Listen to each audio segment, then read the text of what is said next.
நான் உங்கள் மீது அன்பு செலுத்துவது போல நீங்களும் ஒருவருக்கொருவர் அன்பு செலுத்துங்கள். இது இயேசு கிறிஸ்து உலகத்தில் உள்ள அனைவருக்காகவும் உதிர்த்த வார்த்தைகள்.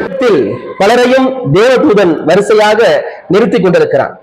சொர்க்கத்தின் வாயிலில் நின்று கொண்டிருப்பவர்கள் அனைவரும் கர்த்தரை பார்த்து, எங்களை எப்படி சொர்க்கத்திற்கு அழைத்து வந்தீர்கள் என்று கேட்கிறார்கள். ஏன் நான் உங்களை எல்லாம் சொர்க்கத்திற்கு அழைத்து வந்தேன் என்று சொன்னால், நீங்கள் பசிப்பினியால் பாதிக்கப்பட்டவர்களுக்கு உணவளித்து மகிழ்ந்தீர்கள். நீங்கள் நோயுற்று நலிவுற்று இருந்தவனுக்கு அவன் வியாதியை போக்குவதற்கு மருத்துவ உதவி செய்தீர்கள். இல்லாத காரணத்தினால் கல்வி செல்வம் பெற முடியாமல் இருந்தவர்களுக்கு நீங்கள் கல்வி செல்வம் பெறுவதற்கு காரணமாக இருந்தீர்கள். துன்பத்தால் அவதிப்பட்ட ஒருவனுக்கு உங்கள் வார்த்தைகளால் ஆறுதல் படுத்தினீர்கள். நாங்கள் இந்த உதவி செய்ததெல்லாம் கர்த்தரே உனக்கு எவ்வாறு தெரியும் என்று அனைவரும் கேட்கிறார்கள். அதற்கு கர்த்தர் சொல்கிறார், நோயுற்றவனுக்கு உதவி செய்த போது அங்கு நோயாளியாக இருந்தது நான் தான்.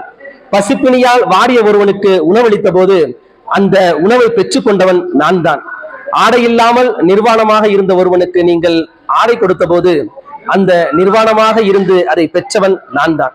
ஒருவன் வாடிய போது ஆறுதலான வார்த்தைகள் நீங்கள் கூறினீர்கள், அந்த வார்த்தையை கேட்டவன் நான் தான் என்று கர்த்தர் கூறுகிறார். அன்பானவர்களே, இந்த உலகத்தில் உள்ள அனைத்து உயிர்களிடத்தும் அன்பாக இருப்பதுதான் கர்த்தரை சென்றடையும் வழி என்று விவிலியம் கூறுகிறது.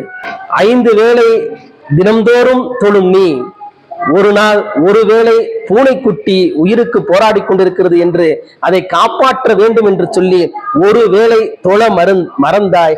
அந்த ஒரு வேளைதான் உன்னை இன்று சொர்க்கத்திற்கு அழைத்து வந்திருக்கிறது என்று குரான் சொல்கின்றது.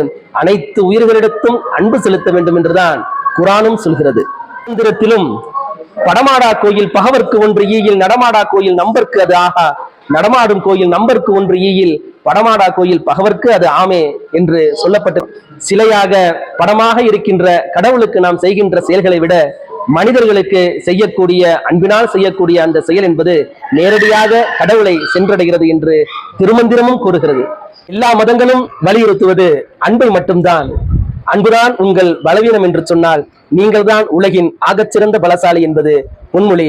இந்த இனிய கிறிஸ்துமஸ் தின நன்னாளில் நாம் அனைவரும் அன்பை போற்றுவோம். நன்றி.